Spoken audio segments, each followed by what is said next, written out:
નમસ્કાર દર્શક મિત્રો, સુરત ફર્સ્ટ ન્યૂઝમાં આપનું હાર્દિક સ્વાગત છે. હું છું મેઘા અગ્રવાલ અને જોઈએ આજના સમાચાર વિગતવાર.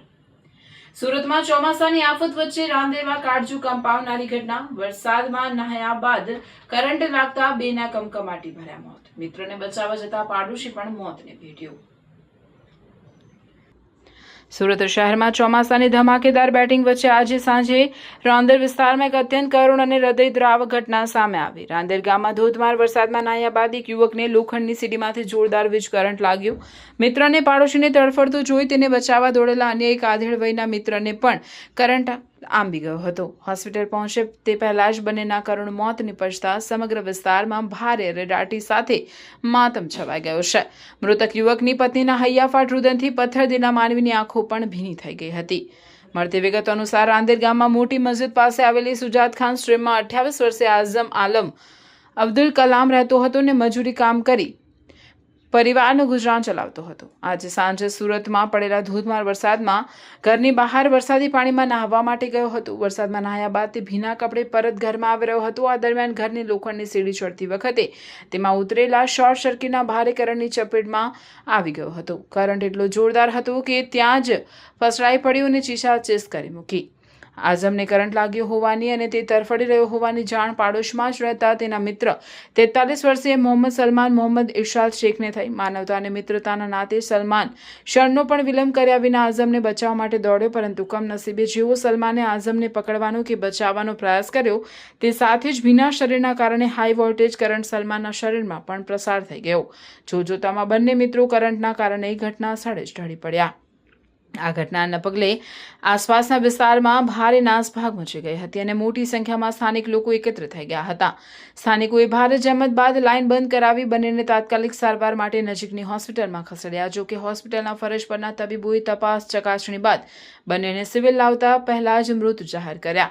એક સાથે કમાતા ધમાતા બે મિત્રોના મોતના સમાચાર મળતા જ બંને પરિવાર ઉપર આભ તૂટી પડ્યું હતું.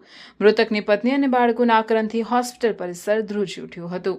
મૃતક સલમાનની બહેને જણાવ્યું કે સલમાન મારો નાનો ભાઈ છે. તે લિંબાયત વિસ્તારમાં ભાડેથી રહેતો, તે જ મકાનમાં રહેતો હતો. તે આખા ઘરમાં કરંટ આવતો હતો, જેમાં મારી ભાભીને પણ કરંટનો ઝટકો લાગ્યો હતો, પરંતુ સદનસીબે તેમને કંઈ થયું નહીં.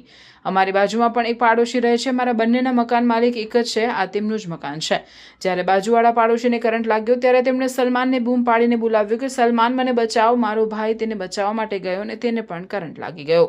વધુમાં તેમણે જણાવ્યું કે પાડોશીના ઘરમાં અને મારા ભાઈના ઘરમાં આખા પરિસરમાં કરંટ દોડતો હતો. આ બાબતે મકાન માલિકને 2 થી 3 વાર જઈને ફરિયાદ કરવામાં આવી, પરંતુ તેમણે ક્યારેય આ બાબતને ગંભીરતાથી લીધી નહીં.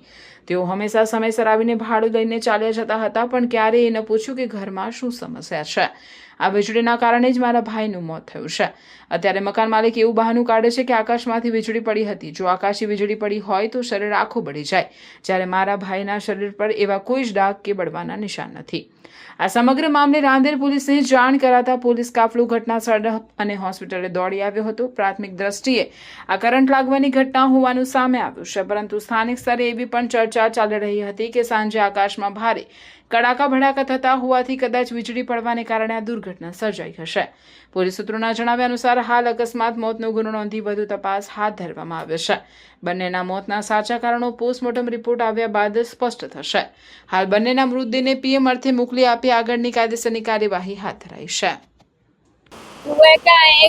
भाई लम्बू ने वो आज वो नहा के न दादर पर से गिर गए थे, तो मेरा घर वाला है ना निकल के आए तो उसको बचाने के लिए पता चला कि उसके अंदर तक करंट है दादर में, तो वो भी चिपके रह गए वो भी दादर में चिपके रह गए. तो मैं सबको बुलाई, कोई नहीं आया मदद के लिए, कोई नहीं आया. आके तो मेरा वहाँ पे ही दम तोड़ दिए. करंट कैसे आ रहा था वहाँ पर? आपका घरों के अंदर करंट थे. मैं बारी में भी मैंने छुई ना कि देखो बारी में भी करंट, दरवाजा को कुंडी में भी करंट. वो मेरा आदमी तो उसको बचाने के चक्कर में रह गए. वो भी आपने घर मालिक को बोला था करंट लग रहा है? पहले बोले थे कि ये दादर में ना करंट आते हैं, वो कुछ नहीं बोल सुने नहीं, खाली किराया लेकर चले जाते हैं. कौन है घर मालिक? कौन है? आलम है. अच्छा आपने कितनी बार बोला करंट आ रहा है? मैं भी बोली यार फारूक भी थे वहाँ पे, वो भी बोले कि मामा इसमें करंट आते हैं, मगर कुछ वो लोग ने सिपाही कुछ नहीं। एक तो फिर बोले कि भाई इसमें करंट आते हैं, तो बोले होगा होगा आता होगा बस करके चले जाते। एक बार तो बहुत ज्यादा ही करंट थे उसके अंदर। मैं क्या करूं, मेरा आदमी घर का ताज है, मेरे को कौन संभालेगा मेरे बच्चे को, मेरे छोटे छोटे बच्चे हैं, मेरे को कोई नहीं, मैं कहाँ जाऊँ।